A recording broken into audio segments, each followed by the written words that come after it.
David, let's start with the opening 20 minutes. Dreamland, almost. Perfect start. Yeah, working it all week. We've got really limited numbers. Like, started the game with 4 subs on the bench, and Steve Bradley got injured at the warm-up, so 3.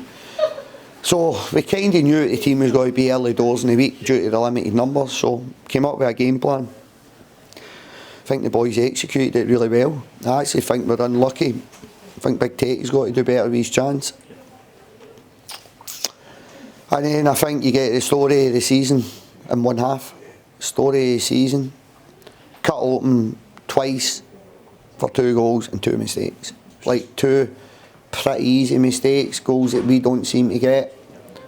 It was just a 50-minute capitulation almost, wasn't it? Yeah, you could say that. You could say that. They scored the first, then I don't know. But you look at the season, I think there's been some good moments within the season, but in all games basically there's also been some bad moments and we kind of shoot ourselves in the foot.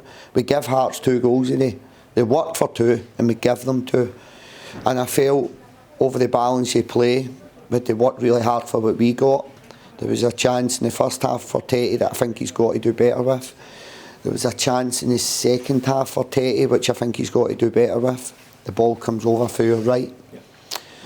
Dan Mackay had a really good opportunity, a ball for Mick Devlin. He tries to take it first time in his left foot. Big Knots had a good header. And if I strip the game back, I don't think Hearts causes a lot of problems in terms of Shamal wasn't really busy. He had one he tipped onto the bar. Start the second half. Aye, but we give them 2 goals. And you can marry the game up, you can digest the game, you can dissect the game, go into any detail you want.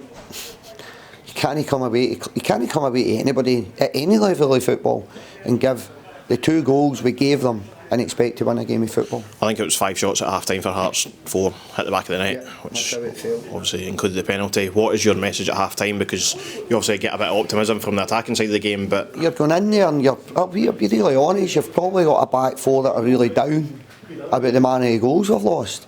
Then you've got mid to front boys going, this is fruitless at times, like we can't keep doing this, why we keep doing this? So I had to get them back in and regroup. I said you need to go and put it out your heads. I thought Mick and I all done that in the second half. It'd have been easy for them to kind of no look for the ball, don't want to get in the ball. I thought both of them tried to ball the game in the second half. But the message was go and get the next goal.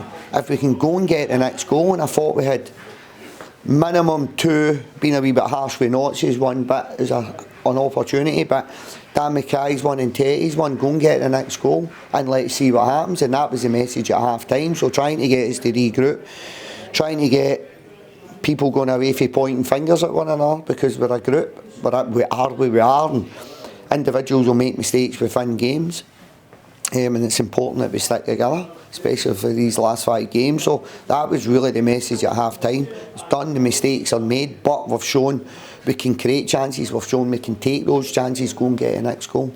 The squad is obviously very depleted at the moment. Well, very short. How does that feel as a coach? Obviously, turn around and you've got minimal options behind you as well. It's not nice. Worst injuries we've ever had in my career at Livingston Football Club. There's probably Jamie Brandon's on the part today. Jamie, in the ideal world, when they've started this game, came off last week with his hip flexors. Michael Nottingham's carrying a knot, again came off last week. But 2 of them are saying, Gaffer, I want to play, I'm ready to play. Knots is trained all week, Jamie never trained 2-3 days. But you're looking and you're thinking, do you know what the boys are putting their bodies through it for us? We need the boys that are out injured to get back as soon as possible. We need help. The group needs help. You're turning around, you're looking at your bench and you've got Mo Sangari's really a defensive player. David Carson's really a defensive player, and you've got wee Brucey up there, and that's all you had. Ironically, it's why I took Tetey off. I don't know if you've seen what happened. Yeah, that was my next question. Yep.